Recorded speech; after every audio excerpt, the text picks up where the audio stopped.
오늘 주시는 하나님의 말씀은 창세기 2장 18절에서 25절 말씀을 함께 보겠습니다.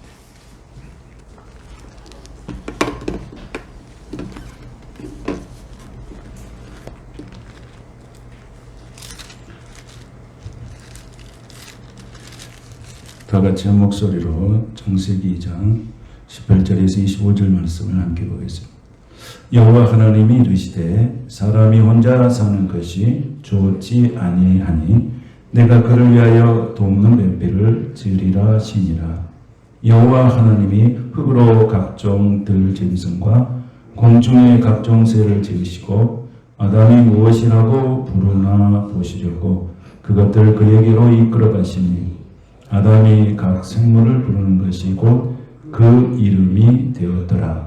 아담이 모든 가축과 공중의 새와 들의 모든 짐승에게 이름을 주니라. 아담이 돕는 맷필이 없으므로 여호와 하나님이 아담을 깊이 잠들게 하시니 잠들매 그가 그 갈빗대 하나를 취하고 살로 대신 채우시고 여호와 하나님이 아담에게서 취하신 그 갈빗대로 여자를 만드시고 그를 아담에게로 이끌어오시니 아담이 이르되 이는 내 뼈 중에 뼈요 살 중에 살이라. 이것을 남자에게서 취하였은즉 여자라 부르리라 하니라.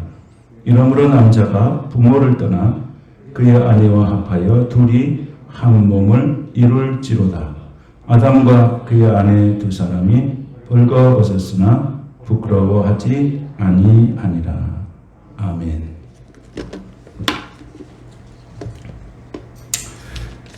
말씀 제목은 내 뼈 중의 뼈요 살 중의 살이라, 이런 말씀으로 하나님 말씀 같이 나누도록 하겠습니다.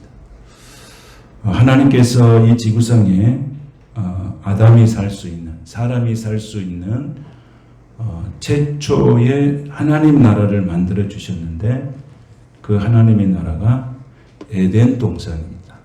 그래서 최초의 하나님의 나라인 에덴 동산 속에는 인간을 사랑하고 존중하고 그리고 하나님이 지으신 세상 그대로를 누리고 축복을 나누고 또 하나님과 교제하고 찬양하며 살아가는 그런 공동체였습니다. 거기는 죄가 없었어요.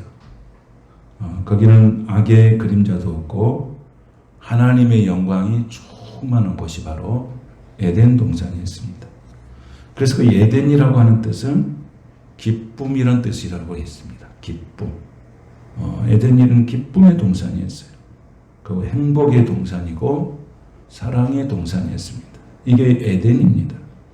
하나님은 원래 만들어 주실 때 이런 축복된 동산을 인간에게 허락하신 것입니다.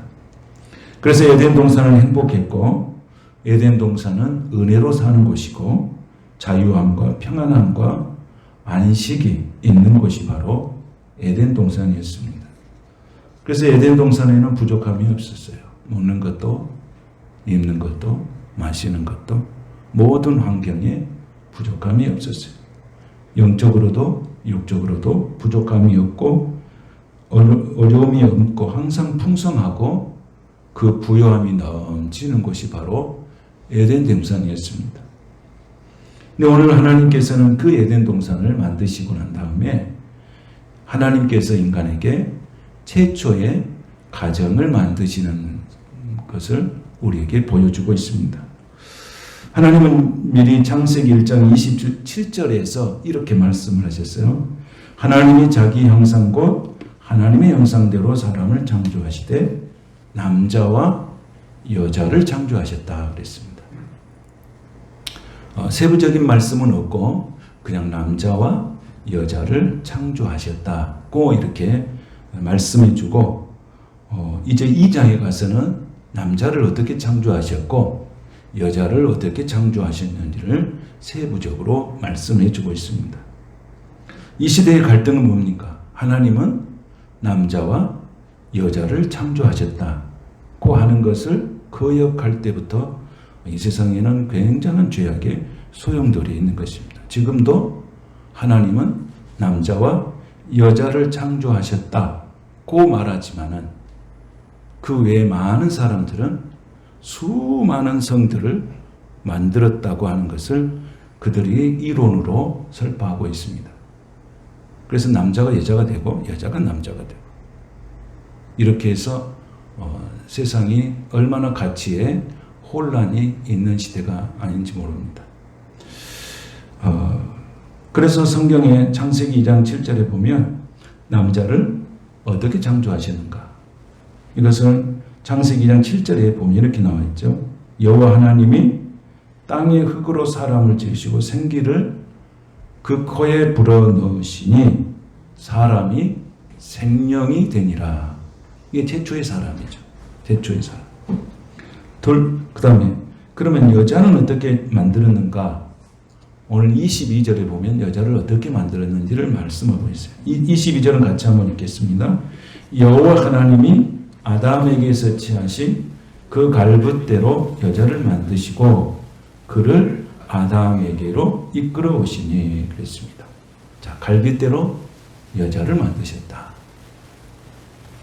남자와 여자를 만드시고 창세기 2장 18절에 보면 여호와 하나님이 이르시되 뭐라고 말씀하시냐면 사람이 혼자 사는 것이 좋지 아니하니 그랬어요. 혼자 사는 것이 좋지 아니하니 라면서 하나님께서 만드시는 제도가 결혼이라는 제도를 만드신 것입니다. 결혼이라는 제도예요. 그러니까 하나님께서 혼자 사는 것이 좋지 아니하니 결혼이라는 제도를 만들어서 가정을 일으킬 수 있도록 만든 것이에요. 그러니까 결혼이라고 하는 것은 처음에는 사랑으로 맺어지죠. 결혼 관계는 처음에는 사랑으로 맺어지지만은 결혼 후에는 사랑만으로 가정이 유지되지 않고 책임과 헌신이 동반되어야만이 그 가정이 유지될 수가 있습니다. 그건 오늘 성경에서 말씀하고 있는 거예요. 그래서 창세기 2장 24절 말씀 같이 보겠습니다. 이러므로 남자가 부모를 떠나 그의 아내와 합하여 둘이 한 몸을 이룰지로다 그랬습니다.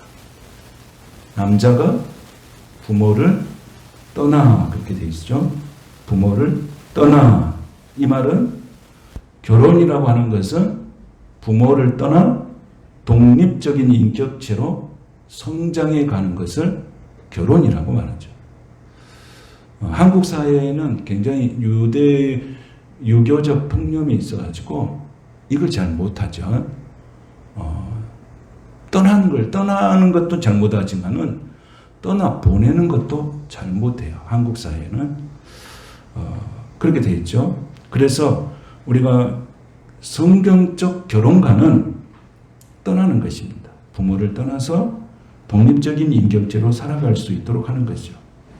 그래서 이 성경에서 말하는 결혼이라고 하는 것은 부모 중심의 삶에서 부부 중심으로 삶으로 이동하는 것을 결혼이라고 말합니다. 그러니까 결혼하기 전에는 부모와 함께 중심의 삶에서 사는데 결혼이라고 하는 것에 들어가면 부부 중심의 삶으로 이동하는 것입니다. 그런데 여기서 뭐 부모를 소홀히 하라는 그런 뜻은 아니고 부부로서의 살아가는 것을 최우선 순위의 삶으로 살아간다는 거죠. 이것은 이제 성경에서 말씀을 하고 있습니다. 이따 좀 더 세밀하게 볼 수 있기를 원합니다. 그리고 하나님이 가정을 두시고 뭘 하셨냐면 복을 주셨어요. 복을 주셨어요. 창세기 1장 28절에 보면 하나님이 그들에게 복을 주셨다고 그랬어요. 하나님이 남자와 여자를 창조하시고 가정을 만드시고 복을 주셨어요. 그래서 하나님이 그들에게 이르시되 무슨 복을 주셨냐면 생육하고 번성하여 땅에 충만하고 땅을 정복하는 복을 주셨어요. 이 복을 다 주셨어요. 이제. 그런데 바다의 물고기와 하늘의 새와 땅에 움직이는 모든 생물을 다스리라 그랬어요. 그러니까 인간에게 하나님은 엄청난 축복을 주신 것입니다. 엄청난 축복을 주셨어요. 그래서 전번에 말씀대로 창세기 1장 28절에 나온 이 복이라고 하는 것은 히브리어로 바라크라는 뜻이었어요. 그럼 어떤 사람이 받고 사는 복이냐면 하나님을 경외하는 자에게 주시는 복이에요. 이게 하나님, 사람은 태어나서 누구를 섬기면서 살아야 돼요? 하나님을 섬기면서 살아가는 것이 가장 본분이에요. 그것이 가장 기본이에요. 그래서 하나님을 섬기고 사는 자들에게 주시는 복이에요. 이 복이 생육하고 번성하여 땅에 충만하고 그리고 땅을 정복하는 축복이에요. 그래서 하나님은 먼저 누구를 만드셨습니까? 우리 성경적으로 보면 아담을 만드시고 에덴 동산을 만드시고 그 다음에 누가 나옵니까? 여자를 만드시고 이렇게 순서적 배열이 되어집니다. 그리고 마지막으로 하나님이 최초의 가정을 만들어 주셔서 에덴 동산이라는 건 축복된 동산에서 살게 하신 것입니다. 그러니까 최초의 가정은 누구로부터 출발하냐면 아담과 하와의 만남으로부터 결혼이라고 하는 것은 시작이 되고 가정의 출발은 거기서부터 시작되는 것을 볼 수가 있습니다. 그래서 하나님께서 먼저 아담을 만들고 에덴 동산에 두시고 오늘 말씀해 보니까 식물과 동물을 다스리고 관계를 맺게 하셔서 아담이 가장이 되도록 훈련을 했어요. 가장이 되는 것이죠. 그래서 그 훈련이 끝난 다음에 하나님이 뭐라고 하시냐면 아담에게 돕는 배필을 주셨다 그랬어요. 돕는 배필을. 18절을 보십시다. 시작. 여호와 하나님이 이르시되 사람이 혼자 사는 것이 좋지 아니하니 내가 그를 위하여 돕는 배필을 지으리라 하시니라 그랬습니다. 여호와 하나님께서 말씀하셨어요. 사람이 혼자 사는 것이 좋지 않다. 이것이 하나님의 마음이에요. 하나님의 마음이에요. 하나님의 마음은 혼자 사는 것이 좋지 않다. 그래서 내가 그에게 알맞는 돕는 사람을 만들어 주겠다. 그래서 여기서 사람이 혼자 있는 것이 좋지 않다. 그 말의 의미는 인간은 누군가와 관계없이 존재하는 것이 하나님의 최종적인 목적. 그러니까 누군가와 관계를 맺고 살아야 된다는 말이에요. 인간은 홀로 살 수 없다는 거죠. 그래서 하나님은 인간이 혼자 누군가의 관계없이 존재하는 것이 하나님의 그 최종의 목적에 이르지 못한다고 하는 의미를 갖고 있습니다. 그래서 진정한 행복은 진실한 관계 속에서 얻는 기쁨이라는 거예요. 관계를 갖고 사는 거죠. 사람과 사람의 관계, 하나님의 관계, 이런 관계 속에서 사는 것이 진정한 행복이에요. 로마서 15절에 보면 이런 말씀이 있어요. 즐거워하는 자들과 함께 즐거워하고 우는 자들과 함께 울라. 이 말씀은 무엇에 나오는 것입니까? 관계 속에서 나오는 거예요. 관계 속에서. 그러니까 즐거워하는 자들과 함께 즐거워하는 게 관계 속에서 나오죠. 그리고 우는 자들과 함께 우는 것은 관계 속에서 나오는 거예요. 이것을 우리가 잘 해야 된다는 거죠. 그런데 보십시오, 여러분. 어떤 사람이 어려운 일을 당하고 힘든 일을 당했을 때 동정하는 것은 굉장히 쉬워요. 그런데 어떤 사람이 나보다 잘 됐어요. 뭔가 일이 잘 풀렸어요. 뭔가 잘 나가요. 그럴 때 박수치기는 참 어려운 거예요. 이게 죄성이에요, 여러분. 그러니까 나보다 힘든 사람에게 위로의 말은 할 수 있지만은 나보다 잘 되는 사람에게 박수 쳐주고 격려하는 것은 어렵다는 거예요. 이게 죄성이죠. 그러니까 여러분, 관계라고 하는 것은 뭐예요? 이분이 좋은 일이 일어났어요. 너무너무 좋은 일이 있어요. 그럼 뭘 해야 돼요? 우리가 격려해주고 박수 쳐주고 축복해줘야 되는 거예요. 그리고 힘든 일을 만나는 사람에게는 우리가 같이 울어주고 격려해주고 기도해주고, 이것이 하나님께서 우리에게 말씀하시는 관계성이에요. 이 관계가 회복되어야만이 우리가 건강해지는 거예요. 건강해지는 거예요. 그렇게 되시기를 축복합니다. 그래서 아무리 좋은 환경에 있을지라도 이 관계가 제대로 안 돼 있으면 불행하게 되는 거예요. 기쁨과 슬픔을 함께 나눌 수 있는 관계 없는 사람은 항상 불행을 느끼고 사는 거예요. 그러니까 내가 누군가에게 위로도 받을 수 없을 뿐만 아니라 내가 누군가에게 위로를 줄 수도 없어. 여러분, 사랑을 받아보지 않으면 사랑하기가 참 힘듭니다. 여러분, 사랑하기 참 어려운 거예요. 사랑한다, 어쩐다, 말을 이렇게 하지만은 내가 정말 그 사랑의 그 느낌을 경험하지 못한 사람은요, 정말 다른 사람을 사랑하는 거 어렵습니다. 어려워요. 하나님이 여러분을 사랑하고 계신 줄로 믿습니까? 그러면 우리가 하나님을 사랑하는 거예요. 사랑해. 근데 하나님께 내가 하나님으로부터 사랑받았다고 하는 느낌이 없으면 하나님이 사랑하기 어렵습니다. 사랑이 어려운 거예요. 그래서 여러분 어렸을 때 자녀들을 양육할 때 그게 중요한 거예요. 뭐가 중요하냐면 자녀들을 키울 때 정말 자녀들이 내가 부모에게 사랑을 받고 내가 크고 있구나, 성장하고 있구나 하는 걸 느껴야 성장했을 때 사랑할 수 있어요. 근데 나중에 보면 부모는 사랑을 했어. 근데 자식은 뭐예요? 사랑의 느낌이 없어요. 부모는 사랑을 했는데 자식은 그 사랑을 받아본 느낌이 없어요. 뭐가 틀렸다는 거예요? 사랑의 방법이 틀렸다는 거예요. 누구 방법대로 한 거예요? 내 방법대로 사랑한 거잖아요. 사랑은 누구에 의해서, 누구의 만족을 주는 거예요? 상대방이 무엇을 원하는지를 내가 생각하고 주는 게 사랑이죠. 그런데 내 방식대로 한 거예요. 그게 사랑을 받은 적이 없는 거죠. 그래서 우리가 하나님께서는 우리의 사랑의 그 강도를 어떻게 하냐면 우리의 심령과 폐부를 살피신다고 그랬잖아요. 그게 뭐까지 아는 거예요? 우리 속까지 다 아는 거예요.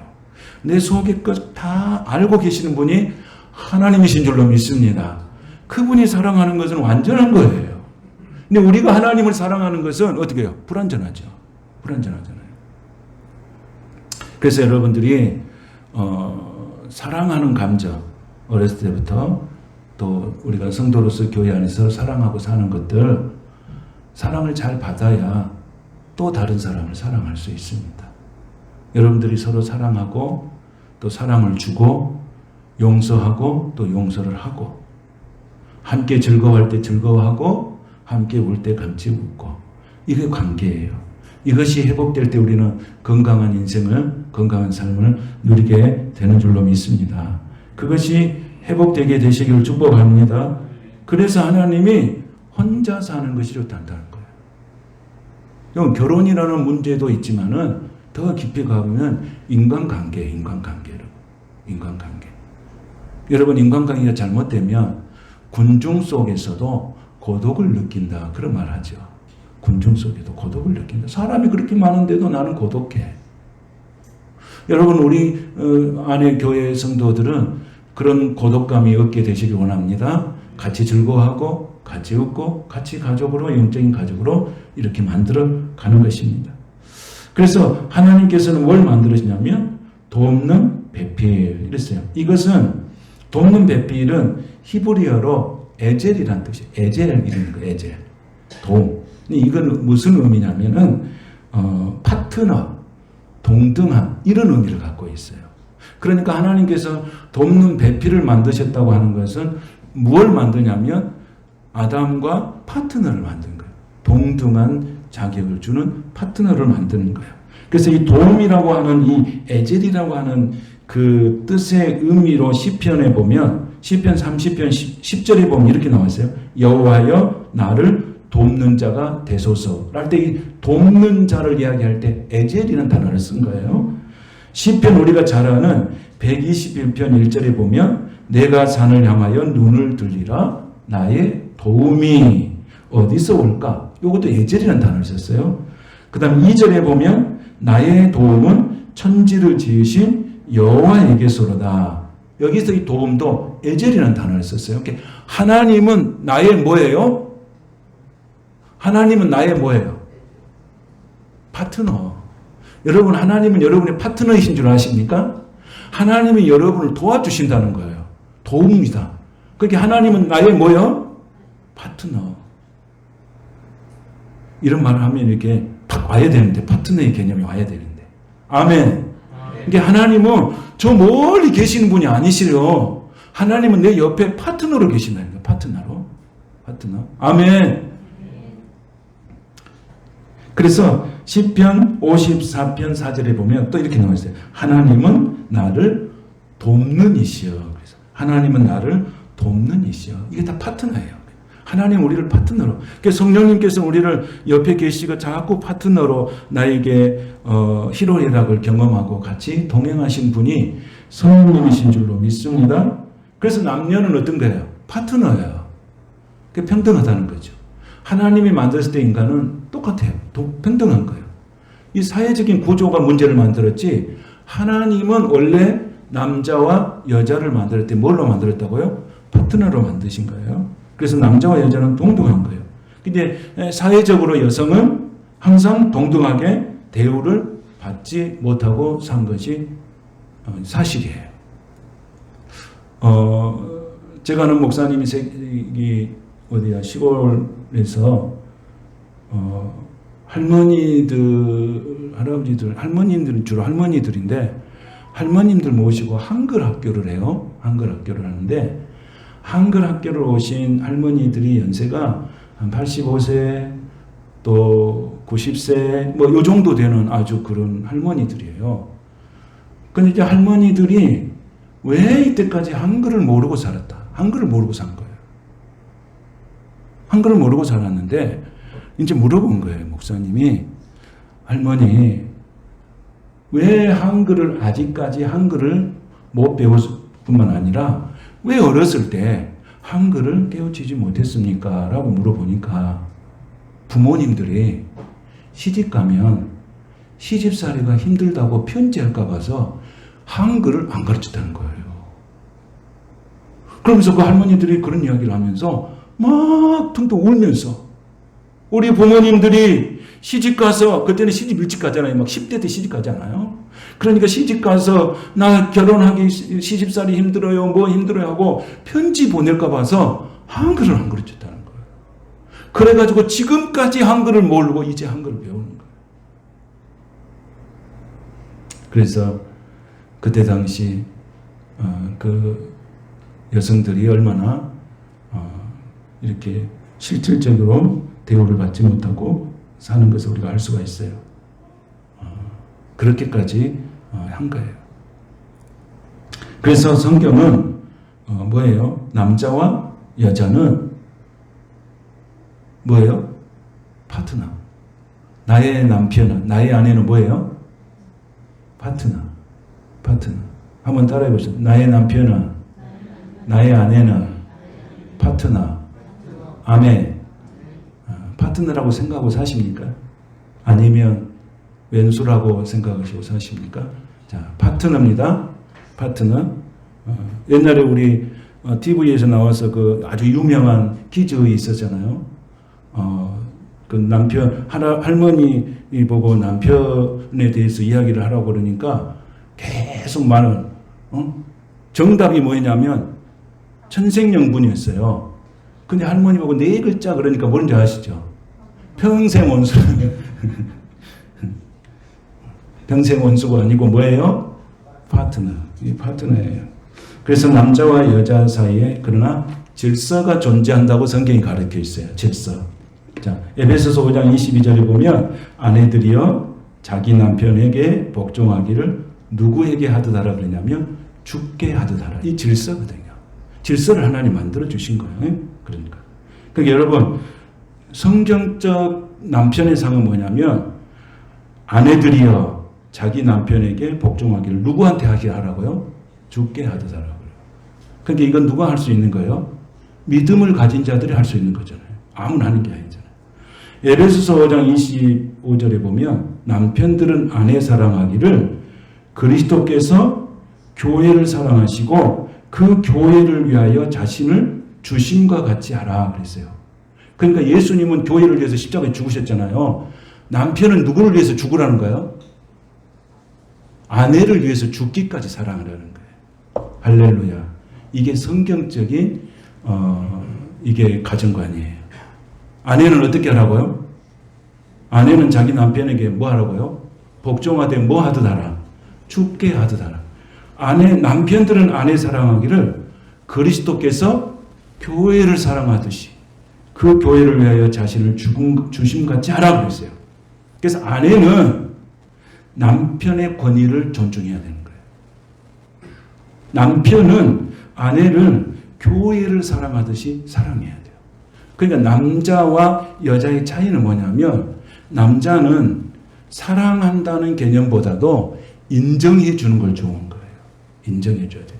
그래서 하나님께서 이따가 말씀하시죠는 아담에게 권위를 주잖아요. 그 권위를 인정해 주잖아요. 그 권위를 인정해 주는 게 뭐예요? 에덴 동산에서 모든 식물과 동물에 뭘 하라고 그런 거예요? 그 성경 읽었잖아요. 이름을 지으라고 했잖아요. 이름을. 권위를 존중해 주는 거예요. 남자는 권위를 존중해 주고 인정해 주는 거예요. 그러니까 남편들이 조금만 뭘 잘해도 아내는 뭘 해야 되겠어요? 당신이 최고야. 이렇게 해야 돼요.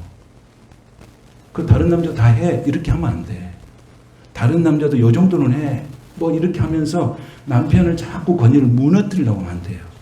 그러니까 남편에는 항상 살려줘야 돼. 길을 살려줘야 돼. 누가 살려줘요? 아내가 살려주는 거예요. 자꾸 그리고 아내는 남편 이야기를 할 때도 자녀들 앞에서 항상 뭘 해야 돼? 좋은 점만 이야기해야 돼. 내가 네 아빠를 만나서 평생 이렇게 고생하고 산다. 막 이렇게 하면은 아버지에 대한 권위가 싹 무너져 버려요. 그리고 아내는 인정해 주는 게 아니에요. 사랑받고서 사랑한다. 그 사랑을 받을 때 아내는 얼굴이 펴지는 거예요. 사랑받고 있을 때. 그러니까 남자는 인정해 줄 때 자신감이 생기고, 여자는 사랑받을 때 존재감이 있다는 거예요. 할렐루야. 이제 가르쳐 줬으니까 성경대로 믿음 안에서 할 수 있기를 바랍니다.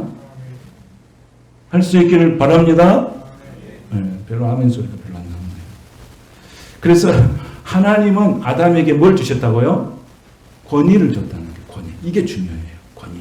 여러분 권위를 무너뜨리면 안 됩니다. 집에 가면은 아빠의 권위가 있고요. 교회에 오면은 목사의 권위가 있고요. 또 국가적으로 보면 대통령의 권위가 있어요. 이것이 무너지면 모든 것이 무너집니다. 그래서 하나님께서는 아담을 뭘로 세우셨어요? 가장으로 세운 거예요. 가장. 가장의 권위가 무너지면 모든 게 무너지는 거예요. 그러니까 그 집안이 제대로 된 집안이냐라고 딱 보면 가장이 무너진 집안은 아무것도 할 수 없어요. 근데 힘들고 어려운 가정이지만은 가장의 권위가 세워지는 가정은 정말로 그 가정은 뼈대가 있는 가정이죠. 그래서 하나님은 이 권위가 있는 존재 아담을 이렇게 권위를 줬어요. 19절에 보면 뭐라고 나와 있냐면 19절에 보면 뭐라고 나와 있어요? 그 다음 밑줄 보니까 아담이 각 생물을 부르는 것이 곧 뭐가 된 거예요? 이름이 되는 거예요. 그러니까 아담은 그 사물에 대한 어떤 속성이랄지 본질을 한 거예요. 뭐 호랑이는 호랑이로 보인 거예요. 사자 뭐 이렇게 본 거예요. 근데 여러분 만약에 아담이 호랑이를 보면서 고양이, 그래서 우리는 고양이로 부르는 거예요. 근데 하나님, 이 아담이 정확한 본질과 속성을 알고 호랑이는 호랑이대로 말하고 사자는 사자라고 이렇게 다 또 식물도 식물대로 다 이야기를 해준 거예요. 이 권위를 인정해 주는 거예요. 이름을 지었다는 것은 바로 그런 것입니다. 그래서 아담이 각 생물을 부르는 것이 곧 그 이름이 되었더라 그랬어요. 이름이 되었더라. 여러분 자녀들이 이름을 지을 때 아무나 지는 것은 아니잖아요. 그래도 권위가 있는 사람한테 이름을 짓잖아요. 이것이 하나님께서 우리에게 주시는 존중감이에요. 그러면서 하나님은 이제 그런 상황 속에서 아내와 남편, 아내는 남편의 권위를 존중하고 남편은 아내를 주께서 교회를 사랑하듯 사랑하라. 그리고 하나의 가정을 만들어 주셨는데 23절을 보겠습니다. 자, 23절 시작. 아담이 이르시되 이는 내 뼈 중에 뼈요 살 중에 살이라. 이것을 남자에게서 취하였은즉 여자라 부르리라 하니라. 아멘. 아담이 하와를 본 순간에 내 뼈 중에 뼈요 살 중에 살이라 그랬어요. 그러니까 이 말은 뭐냐면 당신은 나입니다 그랬어요. 뭘로 만들었습니까? 갈비뼈로 만들었잖아요. 당신은 나입니다. 이것이 바로 이 뼈 중에 뼈요 살 중에 살이라는 거예요. 그러니까 아담이 하와를 보는 순간 당신은 나입니다. 그래서 아담은 여자를 보고 감탄했어요. 저 여자는 또 다른 나. 저 여자는 또 다른 나라. 이렇게 느꼈습니다. 자, 여러분이 결혼해서 살고 보니까 내가 살고 있는 정말 배우자가 내 뼈 중에 뼈요, 살 중에 살이라고 느끼면서 살고 계십니까? 아, 이분은 정말 내 뼈 중에 뼈요, 살 중에 살이다. 이런 느낌을 갖고 사십니까? 별로 아멘을 안 하시네요. 나는 당신을 보는 순간 당신은 내 뼈 중에 뼈요, 살 중에 살입니다. 라고 이렇게 고백하면서 처음에는 그랬을 거예요. 살아보니까 정말로 뼈 중에 뼈요, 살 중에 살입니까? 그래서 여러분, 결혼이라고 하는 것은 아까 이야기했잖아요. 처음에는 내 뼈 중에 뼈요, 살 중에 살이라고 하면서 만났어요. 사랑으로 만났어요. 근데 결혼은 그 사랑만 갖고는 안 돼. 가정을 이루는 데는 그 사랑만 갖고는 안 돼. 책임성과 헌신성이 없으면 가정은 유지될 수가 없는 거예요.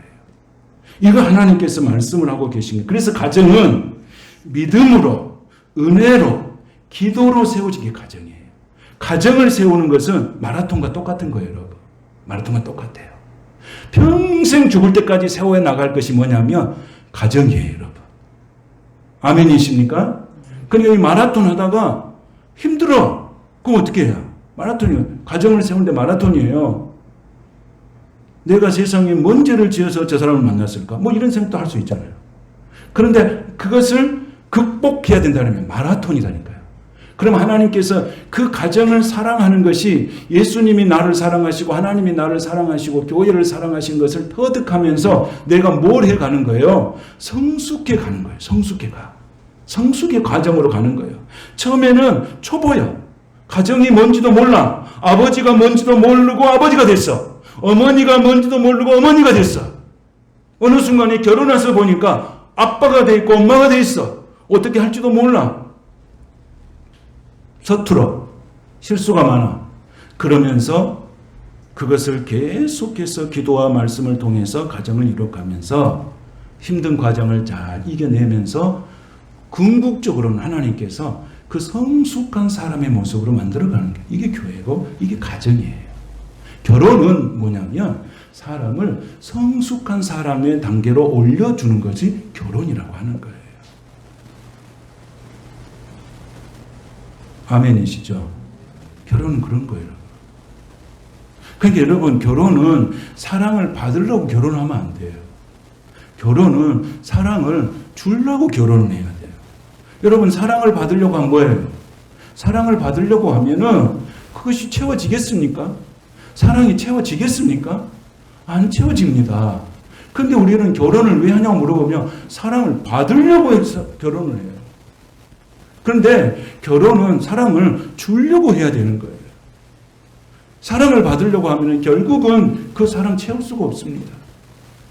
사랑을 주려고 했을 때 가정이 유지될 수 있는 거예요. 그래서 하나님께서 이 삶을 보시고 내 뼈 중에 뼈요 살 중에 살이라고 하는 것은 믿음으로 은혜로 기도로만이 가정이 세워질 수 있다고 하는 것을 우리에게 말씀해 주시고 계시는 것입니다. 내가 처음 만났을 때는 당신은 또 다른 나요. 당신은 나요. 그런데 계속해서 그것이 유지가 안 되는 거예요. 그래서 그리스도인들은 믿음으로 말씀으로 기도로 가정을 세워나가는 것이에요. 이것이 하나님께서 우리에게 주시는 말씀이에요. 그래서 내 이웃을 내 몸과 같이 사랑하는 개념이 바로 뼈 중에 뼈요 살 중에 살의 말씀의 의미예요. 그래서 내 이웃을 내 아내를 누구처럼 사랑하는 거예요? 내 몸처럼 사랑하는 거예요. 왜? 처음 본 순간에 내가 그 여인을 보는 순간 뭐였어요?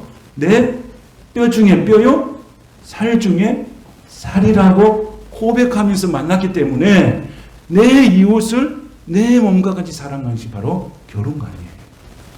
이게 유지가 잘 안 되잖아요. 그래서 우리가 뭐가 필요하다는 거예요. 그 가정을 세우기 위하여 기도가 필요하고 헌신이 필요하고 그 가정을 위기 위한 눈물이 필요하고 거기에 대한 나의 책임성도 필요하다고 하는 것을 말씀하고 계시는 거예요. 그래서 여러분 부부의 날이 있죠. 몇 월달이 부부의 날이죠? 5월? 잘 모르시나요? 21일이에요. 왜 그러죠? 네? 둘이 하나가 됐다 해서 5월 21일 부부의 날이죠. 그렇죠. 이거 지키는 사람도 있지만 또 안 지키는 사람도 있고 모르는 사람도 있고 그래서 만들어 놓은 거잖아요. 부부라는 거 하는 게 뭐예요? 둘이 한 몸. 이게 성경적이잖아요. 둘이 부모를 떠나서 남자와 여자가 한 몸을 이뤘다는 거죠. 한 몸을 이뤘다. 그래서 남자 여자는 차별이 아니고 구별이라고 하는 것을 말씀을 하고 계시는 것입니다. 그래서 24절을 보겠습니다. 자, 24절 한번 보겠습니다. 다 같이 시작. 시작. 그러므로 남자가 부모를 떠나 그의 아내와 합하여 둘이 뭐가 됐다? 한 몸을 이룰지로다. 여러분 한 몸을 이루려면 일단 뭘 해야 됐어요? 낮고 50%를 포기해야 돼요. 또 성격도 더러운 성격도 한 50% 포기하고 나의 기질적인 것 한 50% 정도 정리하고 그래야 하나가 될 수 있잖아요. 근데 자기 건 포기하지 않고 상대방만 포기하면 1.5가 되는 거예요. 나도 포기하고 상대방도 50%씩 포기해야 결혼이라는 것이 성립이 될 수 있는 거예요. 그러니까 여러분 결혼이라는 걸 시작할 때 50% 내가 가지고 있는 50% 포기 또 상대방도 50% 포기 그래야 한 몸이 되죠. 근데 포기하지 않고 한 몸은 될 수가 없어요. 포기하지 않고. 그래서 결혼은 내 것을 50% 포기하고 상대방도 50% 포기할 때 한 몸을 이루면서 가정을 만들어 줄 수 있습니다. 가정의 갈등은 어디서 오느냐? 포기하지 않을 때 온 거예요. 내가 50%를 포기하지 않았을 때 가정의 갈등이 오는 것입니다. 자, 오늘부터 내가 가진 거 50%를 포기하시고 또 상대방도 50%를 포기해서 하나님께서 원하시는 기뻐하는 한 몸을 이루는 그런 가정의 구성원들이 될 수 있기를 축복합니다. 그래서 미인 대칭이라는 말이 있어요. 미인 대칭. 한번 따라해보세요. 미인 대칭. 자, 미인 대칭이 뭡니까? 가정에서 부부 사이에 이렇게 하라는 거예요. 어떻게 하라고요? 자, 가정에서 처음에 뭐 꼭 부부 사이 아니더라도 자녀들 하는 거고. 자, 첫째.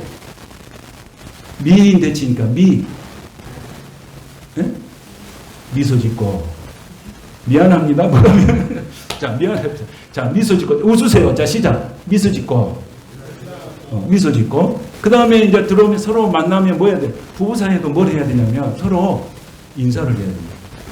여러분 저기 우리나라는 좀 어색하지만 외국에 가보세요. 막 호응하고 막 이렇게 하고 막 그 참 어색한 장면 많이 하잖아요. 우리는 그게 잘 안 보이잖아요. 그래서 인사하고 그 다음에 대화가 뭐겠어요? 대화하고 서로 대화를 많이 해야 돼요. 부부 사이 대화를 많이 해요. 부모와 자녀가 아니고 대화를 많이 하셔야 돼요. 우리는 대화를 잘 못해가지고 대화는 대놓고 화내기, 대놓고 화내. 오랜만에 만나니까 대놓고 화내는 게 대화예요. 그냥 오랜만에 자꾸 하셔야 돼요. 그래서 대화를 하죠. 그 다음에 마지막 뭐예요? 칭찬이죠. 그래서 뭐라고요? 네 가지. 시작. 미, 인, 대, 칭. 자, 옆 사람 한번 보겠어요. 옆 사람 보고 한번 해보겠어요. 민들. 시작. 미소 짓고. 자, 미소 좀 지으세요. 미소 짓고. 그 다음에 서로 인사하고. 잘 지냈습니까? 평안한 오늘 하루 어떻게 지냈냐고 이렇게 인사하는 거예요. 자, 그 다음에 대화하고. 그 다음에 칭찬하고. 이거 잘 하셔야 됩니다. 그래서 우리 전라도의 남자들은 그렇지 않지만 경상도 남자들은 밥 먹었나 잠자자 뭐 두 마디밖에 안 한다고 그러죠. 우리는 그래도 그렇지 않잖아요. 미인 대치 미소 짓고 그 다음에 서로 안부를 묻고 그 다음에 인사하고 세 번째 대화하고 네 번째 칭찬하고 이렇게 살면 하나님이 기뻐하는 가정이 될까요? 안 될까요? 되겠어요? 안 되겠어요? 이게 잘 안 되니까 그래서 가정은 뭘로 한다고요? 믿음으로, 은혜로, 기도로 세워나가는 것이 바로 가정이라고 하는 것입니다. 할렐루야. 그래서 부모를 떠나 독립적 자아상을 가지고 결혼이라는 것을 만들어간다. 그래서 이제 결론의 말씀입니다. 그러면 24절에 있는 말씀이잖아요. 이러므로 남자가 부모를 떠나 그의 아내와 합하여 둘이 한 몸을 이룰지라고 하는 말씀을 사도 바울이 교회론을 설명하는 에베소서에서 이 말씀을 그대로 인용을 해요. 왜 이 말씀을 인용을 할까? 25장 31절에 보면 그러므로 사람이 부모를 떠나 그의 아내와 합하여 그 둘이 한 육체가 될지니 32절에 보니까 이 비밀이 크도다. 나는 그리스도와 교회에 대하여 말하노라. 그랬어요. 그러니까 봐보세요. 남자가 부모를 떠나서 그의 아내와 합하여 그 둘이 한 육체가 될지니 이 비밀이 크도다 그랬어요. 그러면서 뭐라고 말씀하냐면 나는 그리스도와 교회에 대해서 말하노라 그랬어요. 그러니까 뭐예요? 가정의 남편과 아내, 신랑과 신부를 바울은 뭘로 설명하고 있는 것입니까? 뭘로 설명하고 있어요? 그리스도와 교회로 설명하고 있는 거예요. 그리스도와 교회. 그래서 31장의 내용에서 32절에 보면 이 비밀이 크도다. 창세기는 그 말이 없어요. 창세기는 그 말이 없는데 바로 에베소서에서 사도 바울이 이 24절의 비밀이 뭐냐면 하나님께서는 이 그리스도와 교회의 말씀을 숨겨놓고 장차 드러내시려고 창세기에서 그렇게 말씀하셨다. 남편과 아내, 신랑과 신부를 통해서 그리스도와 교회를 말씀하고 싶었다 그 말입니다. 그래서 어떤 역사적 의미를 갖냐면 성경에서는 언제나 아담은 그리스도의 예표예요. 그래서 남편은 가정에서 그리스도의 역할을 맡는 거예요. 아내의 역할은 교회의 역할을 맡는 거예요. 그러니까 그리스도의 신부의 역할이에요. 다시 정리하면은 여기 하나님께서 돋는 배필을 만드시기 위해서 아담을 어떻게 하셨다고 했냐면 잠들게 하셨다고 했어요. 그러면 성경에서 잠들게 하셨다고 하는 말은 어떤 때 사용하시냐면 죽음의 의미를 사용할 때 잠들다 그렇게 표현을 해요. 그러니까 아담이 잠든 사이에 뭘 했습니까? 갈빗대를 취해서 하와를 만들었어요. 이 말은 무엇이냐면 예수 그리스도의 죽음의 의미를 상징적으로 말씀을 해주고 있습니다. 그러니까 아담이 잠들었다, 죽었다고 하는 것은 우리의 구속과 연합을 예수 그리스도께서 이루실 것을 말씀하고 계시는 거예요. 그래서 여기 아담이 죽어서 누가 나왔습니까? 아담이 죽어서 누가 나왔어요? 하와가 나왔죠. 그러니까 그리스도가 죽어서 그리스도의 신부인 누가 나온 거예요? 그리스도의 신부인 뭐가 나왔어요? 네? 교회가 나왔잖아요. 교회가. 그러니까 이걸 잘 여러분들 이해해야 돼요. 아담이 죽어서는 하와가 나왔고 그리스도가 죽어서는 그리스도의 신부인 교회가 나온 거예요. 아담은 그리스도의 모형이고 하와는 그리스도의 신부인 교회의 그림이에요. 그래서 이 말씀의 정리를 하면 이렇게 되는 것입니다. 하나님께서는 가정에서 각각의 역할을 통해서 교회와 하나님의 은혜와 예수 구속의 사랑이 뭔지를 배우도록 가르치는 거예요. 힘들고 가정 안에는 뭐것도 있어요. 십자가도 있어요. 거기에는 고통도 있어요. 거기에는 고난도 있어요. 그러나 거기에 기쁨도 있어요. 거기에 또 감사도 있어요. 하나님께서는 이 가정이라는 것을 그렇게 말씀하시죠. 교회도 마찬가지예요. 교회 안에도 고난이 있어요. 그러나 기쁨이 있어요. 교회 안에도 영광이 있어요. 교회 안에도 감사가 있어요. 그래서 하나님께서는 그 과정 속에서 예수 그리스도의 사랑이 뭔지를 배우게끔 허락하신 것이 뭐냐면 가정이라고 하는 거예요. 이게 결론이에요. 그 가정은 뭘 배우는 것이에요? 다 이제 말씀했어요. 가정은 뭘 배우는 것이라고요? 그리스도의 사랑을 배우는 것이 가정이에요. 그 가정에는 서로 사랑하고 섬기면서 책임성을 가지고 헌신하는 것이 바로 가정이라는 거예요. 아멘. 그럼 난 지금까지 못했는데 어떻게? 하나님은 애끝을 물어보시지 않습니다. 지금부터 해보자. 자, 해보겠습니다. 지금부터 해보자. 지금부터 해보자. 예, 그렇게 여러분의 삶에 만들어지시기를 축복합니다. 이 말씀 한마디만 하겠어요. 행복한 가정의 이야기를 하면서 이렇게 글을 써놓은 것을 봤어요. 디도서 2장 8절로 밥을 짓고 로마서 8장 28절로 반찬을 만들고 요한복음 10장 27절의 말씀으로 만찬으로 가족 모두가 행복해집니다. 이렇게 써놨어요. 여러분, 디도서 2장 8절로 밥을 짓고 로마서 8장 28절로 반찬을 만들어서 요한복음 14장 27절에 평안의 만찬을 즐기는 복된 가정들이 다 될 수 있기를 주님의 이름으로 축복합니다. 거룩하신 하나님 감사합니다. 오늘 우리에게 참 부담스러운 말씀을 우리에게 주셨습니다. 교회가 그리스도께 하듯 아내들도 범사에 자기 남편에게 복종하고 남편들은 그리스도께서 교회를 사랑하시고 그 교회를 위하여 주심같이 사랑하라고 말씀해 주셨습니다. 우리가 가정을 세워나가는 것이 참으로 어렵고 힘듭니다. 그래서 우리는 그 가정 때문에 때로는 고통도 느끼고 그 가정 때문에 때로는 감사도 느끼면서 살아가는 것이 우리의 삶의 현실입니다. 우리 사랑하는 모든 성도들의 가정이 행복한 가정, 평안한 가정, 복된 가정들이 다 되게 하여 주옵소서. 아내는 남편에게 복종하고 남편은 아내를 사랑하며 아름다운 건강한 공동체, 건강한 가정, 건강한 교회를 만들어가는 우리 모두가 다 되게 하여 주시옵소서. 예수님의 이름으로 축복하며 기도하옵나이다. 아멘.